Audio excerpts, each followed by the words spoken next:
So what's up, kamusta? Ayos ba tayo dyan? So ngayong araw na to, meron tayong bagong update dito sa may Motorstar Easy Ride 150CL. So ngayon, ang balita natin ay magkakaroon sila ng FI neto. So silipin nga natin kung ano nga ba ang mga pagbabago na nilagay dito sa 150CL ng Motorstar. Tara, umpisa na natin yung ating vlog. Alright. I don't wanna wake up if you're not by my side. And I don't wanna wait, love, cause you're keeping me alive. We will love till the end of time. We'll live even when we die.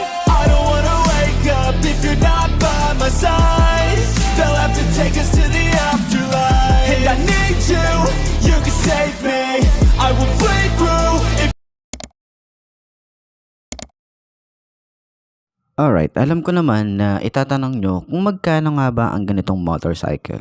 So ang nakalap nating impormasyon dito ay nagkakahalaga lang naman to sa SRP na 62,000 at pag cash naman ay 60,000 para dito sa Easy Ride 150CL ang FI edition ngayong 2024. So sa tingin nyo, sulit nga ba yung presyo para dito sa motorcycle na to?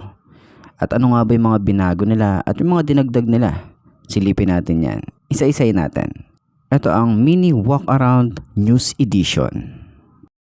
So umpisahan natin dito sa mga nakalap natin na picture sa Facebook. Tsaka pinakita na rin sa atin to nung mekaniko sa Motorstar Baliwag. Pero hindi pa nga daw nila nakikita kung ano yung talagang actual unit. So picture pa lang talaga yung kumakalat. Kaya share natin para at least malaman nyo din na meron tayong aabangan na bagong motorcycle at bagong FI na naman ni Motorstar. Okay, diba? Base sa front view na nakikita natin ngayon, ang napansin natin agad ay wala silang masyadong binago sa headlight. Syempre naka-projected valve pa rin naman to, LED halos lahat ng ilaw na to. Same pa rin yung design niya para sa front view ng ating handlebar, yung ating telescopic fork at yung gulong. Halos same pa rin yung size nito. At syempre meron pa rin tayo rito ang gulay board at sana itong version na to ay may side stand kill switch. At mapapansin natin dito na wala siyang kickstart para dito sa motorcycle na to. Yun agad yung ating mapansin. And syempre napansin din natin na napaka-minimalist nung ating decals dito. So last time kasi kung makikita natin yung ating video, wala tayong masyadong decals para dito sa Easy Ride 150CL. Ngayon meron silang nilagay na M-Star. At ito ay naka-air-cooled pa rin naman. So wala naman kaso yun kung naka-air-cooled or naka-liquid-cooled. Mas less kasi yung maintenance ng air-cooled para dito. Kasi pag sa FI, yung pinaka talagang pricey, lalo na kapag naka-liquid cooled, talagang doon natin mararamdaman na ang gastos pala ng naka-liquid cooled. At syempre, bukod sa fuel injection na to, ang dinagdag nila rito ay nilagyan nila ng bracket para sa top box natin, para sa mga gamit natin. Ayos to, di ba? Para hindi ka nabibili at magpapa-install pa ng iba. So ayun na nga, legit naman tong picture natin. Dahil sa warehouse nga ng Motorstar, itong kuha na to. So marami rin mga mekaniko ni Motorstar ang nagsabi sa atin at meron silang GC dito. So ayun na nga, silipin naman natin kung ano nga ba yung specification ng isang to. At tingnan rin natin kung ano ba yung mga pwedeng i-upgrade para dito sa motorcycle na to. Let's go! So ayun na nga, ito ay naka 4-stroke, single cylinder, syempre 2 valves pa rin naman ang isang to. Naka air-cooled, overhead cam at ang displacement ay 149cc to be exact. Then possible naman na tumaas pa yung maximum power and maximum torque dahil nga ang maximum power nito dati ay 7.5 horsepower at 7,500 RPM na may maximum torque na 7.7 Newton meter at 6,000 RPM na may compression ratio na 8:1. At syempre ang bago dito ay naka fuel injection na tayo rito. Ayos, diba? Nadadagdagan yung mga fuel injection ni Motorstar. Nakakabilib.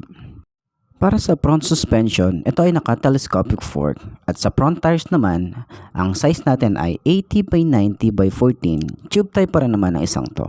At naka-disc brake tayo dito sa harap. At napansin din natin na ang tambucho ay halos parehas pa rin naman. Wala silang binago rito. Maganda pa rin naman kasi yung tsura na ito. Kaya kahit ako, hindi ko rin papalit nito eh.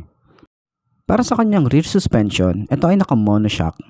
At yung kanyang rear tires, ang size natin ay 90 by 90 by 14. Naka-tube type pa rin naman tayo. At naka-drum brake tayo rito sa likod. Pero sana maglabas din si Motorstar ng naka-disc brake din dito. 'Di ba? Malay nyo naman. 'Di ba mas maganda 'yan? Para naman sa dimension, ang overall nito ay 1,920 by 679 by 1,080 mm. Para sa seat height, meron tayong 770 mm. Ground clearance, 130 mm. Ang bigat nito ay nasa 120 kilograms. Pero hindi mo naman ramdam kapag nakasakay ka na. 'Di ba? Ewan ko.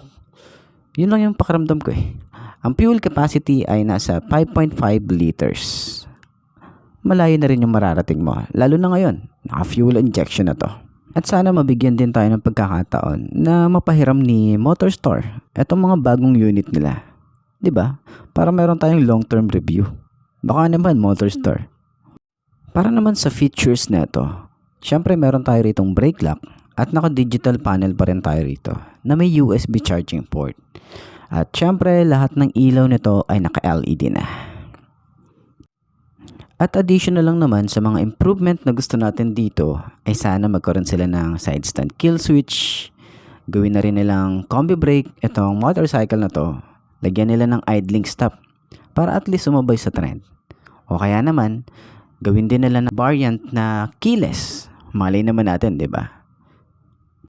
At ayun na nga mga best no. Sana nakatulong tong video na to. Antabayan na natin malapit nang dumating yung actual unit ng bagong Motorstar Easy Ride 150cl Fuel Injection Edition. Ayos, 'di ba?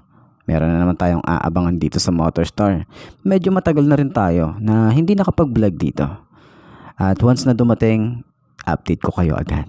Automatic yan. So ayun nga, hanggang dito na lang mga best no. Kita-kita na lang ulit tayo bukas. I'm Mark D. Ciao. Maraming salamat sa inyo. Babush. Haha.